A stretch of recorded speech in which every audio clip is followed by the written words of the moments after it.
वालेकुम। ये हमारी रिएक्ट जेएस की क्लास का 5th ट्यूटोरियल है जिसमें हमने फंक्शंस और इवेंट्स को सीखना है।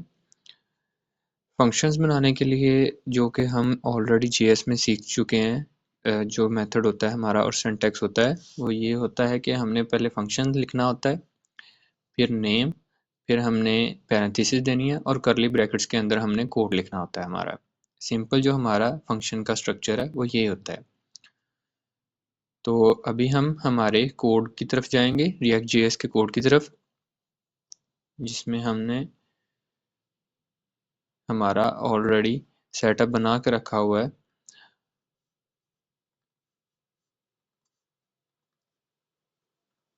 इसको हम ओपन विद कोड कर लेंगे। अब ये हमारा ऐप ओपन हो गया है। ये हमारा वही सेटअप है जो हम ऑलरेडी प्रीवियस वीडियोस में यूज़ करते आ रहे हैं। अभी के लिए हम हमारी प्रीवियस वीडियोस में जो हमने कोड किया उसको कमेंट आउट कर देते हैं। ओके, एंड इवन हम इसको ख़त्म कर देते हैं, यहाँ से इरेज कर देते हैं, एंड इसको भी हम यहाँ से इरेज कर देते हैं।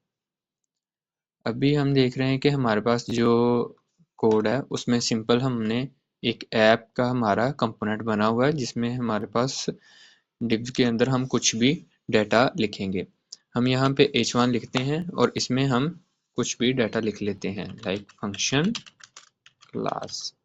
ठीक है, सबसे पहले हम फंक्शंस को देखेंगे। हम फंक्शंस किस तरह से बनाते हैं रिएक्ट जेएस में। फंक्शन बनाने के लिए हम अगर हमारे ट्रेडिशनल मेथड की तरफ जाएं तो हम फंक्शन लिखेंगे, फिर फंक्शन का नेम कुछ भी, लाइक फंक्शन का नेम भी हम नेम ही रख लेते हैं, एंड उसके बाद हम क्या करेंगे, पैरेंथेसिस देंगे और उसके बाद हम करली ब्रैकेट्स देंगे।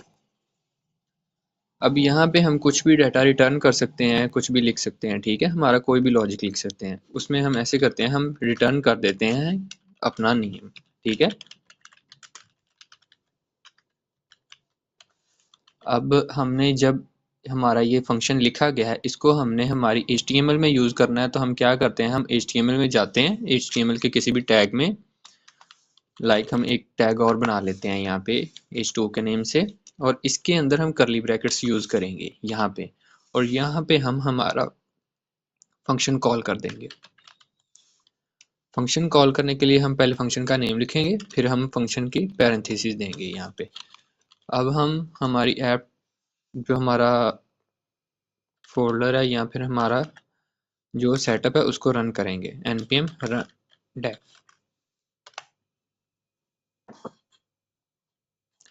अब हम यहाँ पे कंट्रोल प्रेस करके क्लिक करते हैं तो हमारा ये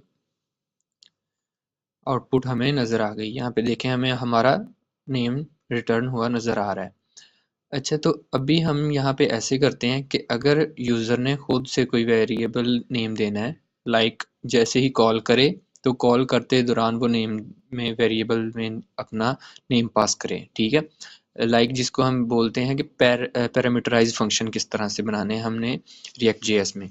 तो यहाँ पे हम कोई भी वेरिएबल दे देते हैं लाइक नेम, और यहाँ पे रिटर्न करवा देते हैं हम वो वाला नेम।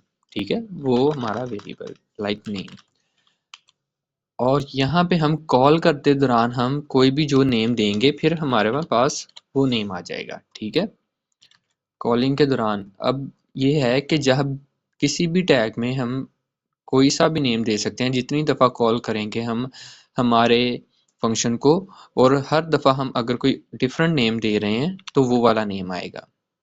ठीक है, अभी हम यहाँ पे ऐसे करते हैं, लाइक अली लिखा था हमने, यहाँ पे मैं लिखता हूँ अपना नेम लिख देते हैं हम। तो यहाँ पर देखें हमारे पास अली भी आ रहा है और मेरा अपना नेम मोहम्मद भावल भी आ रहा है। ठीक है, अच्छा, तो अभी यहाँ पर ये है कि हम एक और चीज़ देखेंगे जिसमें अब हम इसको कॉल करने के दौरान यहाँ पे हम एक अलहदा वेरिएबल ले लेते हैं। ठीक है, हम कॉन्स्ट करते हैं। ठीक है, यहाँ पे वेरिएबल कोई बना लेते हैं, लाइक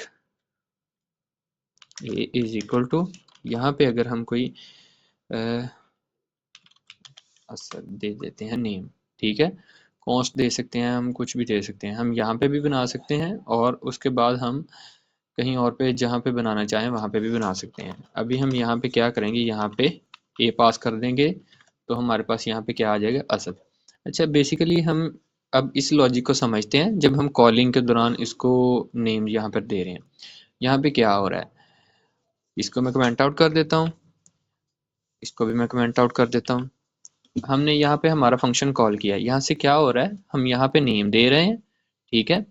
वो नेम जा रहा है यहाँ पे, इसको इसमें स्टोर हो रहा है, आप इसको एक वेरिएबल लगा लें, ठीक है भाई। इस वेरिएबल में स्टोर हो रहा है और यहाँ पे वापस यहाँ पे आ रहा है, रिटर्न कर रहा है। रिटर्न का मतलब होता है कि जहाँ पे फंक्शन कॉल हुआ है वापस जो आउटपुट है वो वापस वहाँ पे चली जाए। अब जैसे ही यहाँ पे नेम आया, ठीक है, तो वो वापस यहाँ पे आ गया। अब वो जब जैसे ही वो यहाँ पे नेम आया तो वो प्रिंट हो गया, ठीक है। इसी तरह हमारा असद के लिए हिसाब से भी हमारा यही हुआ है। यहाँ पे हम इसको कमेंट आउट करें और इसको अगर रखें, ठीक है, तो यहाँ पे भी यही हो रहा है कि असद का जो वेरिएबल है, ठीक है, वो हमने ए में स्टोर करवा दिया। असद नेम जो है हमने एक वेरिएबल या फिर जो कांस्टेंट है हमारा ए, उसमें स्टोर करवा दिया है। यहाँ पे असद आ रहा है, बेसिकली असद जो है वो ए में स्टोर है, तो यहाँ पे ए में असद आ रहा है, तो वापस वो यहाँ पर जा रहा है और यहाँ पर जाने के बाद वापस रिटर्न होके वापस अपनी इसी जगह पे आ रहा है, तो इसीलिए वो हमारे पास शो हो रहा है। होप सो फंक्शन के जो ट्रेडिशनल मेथड के साथ आपको ये वाला सीन समझ आ गया होगा।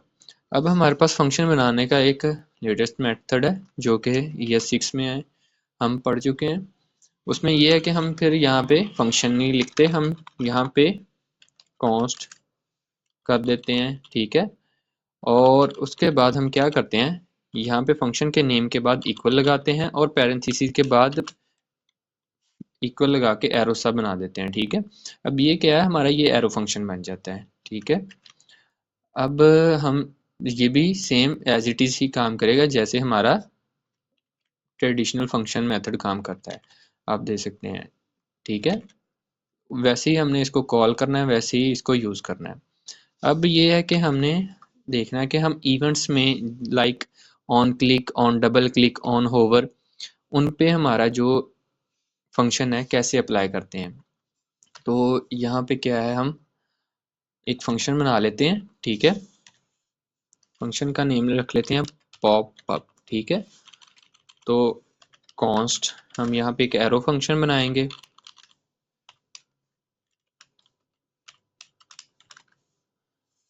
यहाँ पे हमने एक एरो फंक्शन बना लिया, इसमें हम अलर्ट करवा लेते हैं और यहाँ पे लिख लेते हैं फंक्शंस एंड इवेंट्स क्लास। अब ये क्या है, हम इसको हमारे किसी भी बटन के ऊपर यूज़ करेंगे। क्लिक मी एक बटन बना लेते हैं, उसमें हम क्या करेंगे, यहाँ पे ऑन क्लिक के ऊपर अगर हम इसको लगाना चाह रहे हैं, हमारा फंक्शन का नेम है पॉपअप, तो हम पॉपअप लिखेंगे। अच्छा, तो यहाँ पे आपने एक चीज़ का ख्याल रखना है कि जब आपने किसी भी इवेंट्स में फंक्शन को कॉल करना है तो आपने यहाँ पे पैरेंथेसिस को नहीं लगाना, सिंपल आपने फंक्शन नेम लिखना है, ठीक है। ओके, तो अब हम हमारे आउटपुट की तरफ चलते हैं। हम क्लिक मी के पे क्लिक करेंगे तो हमारे पास पॉपअप शो हो रहा है, ओके। तो आप किसी भी एक चीज़ के ऊपर एक से ज़्यादा फंक्शन भी लगा सकते हैं, लाइक आप ऑन एंटर पे भी देख सकते हैं, ठीक है। ऑन माउस एंटर पे भी देख सकते हैं पॉपअप। अब जैसे ही हमारा माउस एंटर होगा तो हमें पॉपअप शो हो गया है, ठीक है। हम ऑन माउस एंटर पे भी देख सकते हैं। अब यहाँ से हमारे पास ये साबित हुआ है कि हम एक चीज़ पे या फिर एक बटन पे एक से ज़्यादा इवेंट्स भी लगा सकते हैं और एक फंक्शन भी लगा सकते हैं, एक से ज़्यादा फंक्शंस भी लगा सकते हैं, डिफरेंट फंक्शंस भी। अब यहाँ पर देखें, हमने एक फंक्शन यूज़ किया, हम डिफरेंट फंक्शंस भी यूज़ कर सकते हैं। अच्छा, तो अभी हम ऐसे करते हैं, यहाँ पे एक इनपुट ले लेते हैं, पहले ब्रेक टैग लगा लेते हैं, ठीक है। br ब्रेक टैग लगा लिए 2 दफ़ा हमने। हम यहाँ पे एक इनपुट ले लेते हैं, इनपुट में हम क्या करेंगे, यहाँ पे ऑन चेंज के ऊपर हम एक फंक्शन रन करेंगे जिसको हम प्रिंट डाटा का नेम दे लेते हैं। अब यहाँ पे क्या होगा, हम उस प्रिंट डाटा के जो फंक्शन है हमारा उसको बना भी लेंगे, ठीक है।